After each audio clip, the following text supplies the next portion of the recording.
માંગરોળમાં કૃષ્ણ જન્માષ્ટમીની ભવ્ય ઉજવણી કરવામાં આવતા મુખ્ય રસ્તાઓમાં બાંધેલી 80 જેટલી મટકી ચુસ્ત પોલીસ બંદોબસ્ત વચ્ચે ફોડવામાં આવી હતી। માંગરોળમાં ચુસ્ત પોલીસ બંદોબસ્ત સાથે જન્માષ્ટમી ઉત્સવ સમિતિ આયોજિત ભવ્ય શોભાયાત્રા શહેરના મુખ્ય માર્ગો પર નીકળી હતી। માંગરોળના શ્રી કૃષ્ણ જન્માષ્ટમીની ભવ્ય ઉજવણી કરવામાં આવતા 80 જેટલી મટકી ફોડવામાં આવી હતી, જેમાં જન્માષ્ટમી ઉત્સવ સમિતિ દ્વારા મટકી ફોડ કાર્યક્રમમાં યુવાનો અને લોકો ડીજેના તાલે ભવ્ય શોભાયાત્રામાં જોડાયા હતા। માંગરોળમાં સવારે શ્રી રામ મંદિરે પહેલી મટકી ફોડી શોભાયાત્રા પ્રસ્થાન કરી લીમડા ચોકે છેલ્લી મટકી ફોડી પૂર્ણ કરી હતી। શોભાયાત્રા દરમિયાન મુખ્ય રસ્તાઓમાં બાંધેલી 80 જેટલી મટકી યુવાનો દ્વારા ફોડવામાં આવી હતી।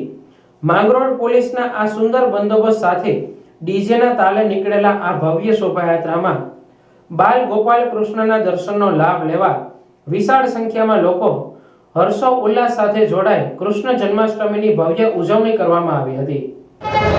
કૃષ્ણ જન્મ ઉત્સવ સમિતિ 52મા વર્ષમાં મંગલ પ્રારંભ કરે છે અને ભગવાન શ્રી રામના ચરણોમાં વંદન કરીને રામ મંદિરેથી આ રવાડીનો શુભારંભ થાય છે અને લીમડા ચોક ખાતે સંપન્ન કરવામાં આવે છે।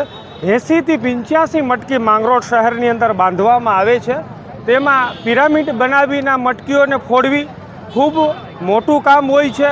કોઈ પણ જાતની કોઈને જાનહાનિ ન થાય એની પણ ધ્યાન રાખવામાં આવે છે અને અમારા પ્રમુખ શ્રી જીતુભાઈ પરમારની આગેવાનીમાં આ રવાડીનું આયોજન કરવામાં આવે છે। આજની મટકીનો આનંદ કંઈક અનેરો હોય છે। કૃષ્ણની વાત એવી જ હોય છે કે જ્યાં મોર પંખ મળે ત્યાં મારો કૃષ્ણ હોવો જોઈએ અને રાધા કૃષ્ણની વાત તો કંઈક અનેરી જ કહેવાય છે કે અલગ પણ ન થાય અને ભેગા પણ ન થાય। સાથે માધવરાયને આ દિવસે યાદ કરીએ છીએ કે કનૈયાઓ પીળા ઝબલામાં શોભે।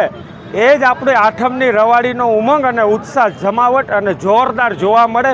બોલો કૃષ્ણ કનૈયા લાલ કી જય।